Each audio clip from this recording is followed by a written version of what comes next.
With a runtime clocking in at over 3 hours, it might be easier to explain what doesn't happen in Avengers Endgame instead of what does. For instance, fans don't get bored, fans don't get up to use the bathroom, and fans don't ever want it to end, but it did end. And we're here to explain what that ending was all about.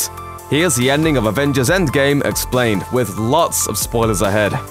After returning from their various missions to different past moments from the history of the Marvel Cinematic Universe, the Avengers grouped back up with the 6 Infinity Stones in tow. But Black Widow was missing, as she sacrificed herself to retrieve the Soul Stone. It all goes down in a scene that mirrored the death of Gamora in Avengers Infinity War. The new and improved Professor Hulk, who has the combined might of the Hulk with the intellect of Bruce Banner, used a recreated Infinity Gauntlet to reverse Thanos' snap, bringing back all the people who were erased from existence in Avengers Infinity War. But though he tried, he couldn't return Natasha to life. It may seem weird that a guy with an all-powerful wishing glove still couldn't undo this one major death, but Black Widow's absence at the end of the film proves that the Infinity Stones aren't quite as infinite as their name would suggest. Of course, that doesn't mean our heroes can't find a way to pluck her out of the past and send her back to the future!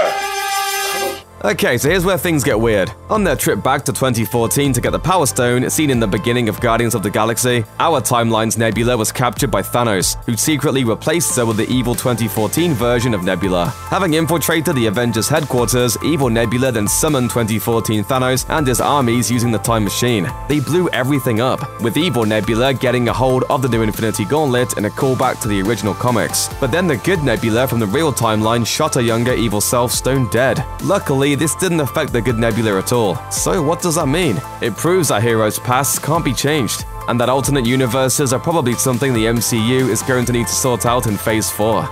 With the Infinity Gauntlet once again in play, the Avengers fought Thanos to a standstill, including an absolutely epic sequence where Captain America gained the powers of Thor by wielding the mystic hammer Mjolnir to deliver a massive whooping, something which was first teased way back in Avengers Age of Ultron. Still, Thanos eventually called in the cavalry, by which we mean the intergalactic horde of creeps we saw back in Avengers Infinity War. Luckily, the Hulk's reverse snap had also restored all the dusted heroes from Avengers Infinity War, just as Captain America was about to face the armies of Thanos alone, again echoing a classic moment from the comics. All the dead heroes arrived via Doctor Strange's magic portals in a scene reminiscent of the end of Ready Player One, only better.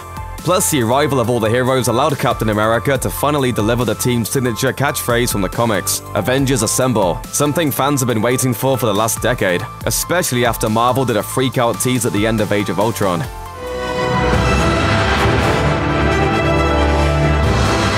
Avengers!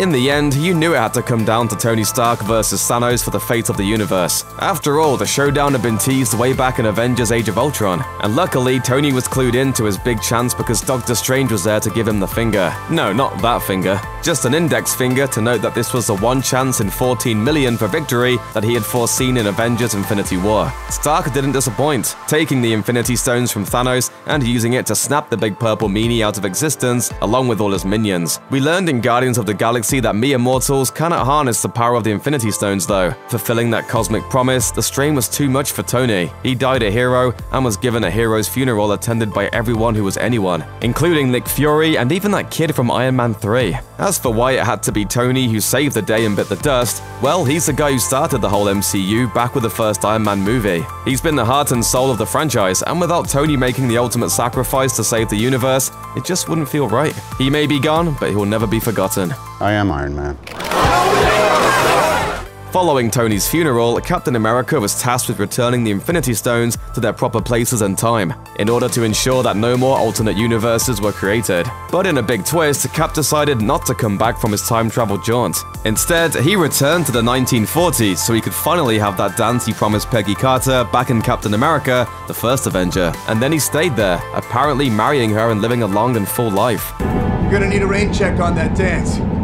A week next Saturday at the Stork Club. So Steve Rogers at least got a happy ending, and so did his buddy Sam Wilson, aka the Falcon. Not only was he brought back to life, but an old Steve Rogers, still spry at well over 100, turned up to present Sam with this indestructible shield and the charge to carry on as the new Captain America, a development that also took place in the comics several years ago.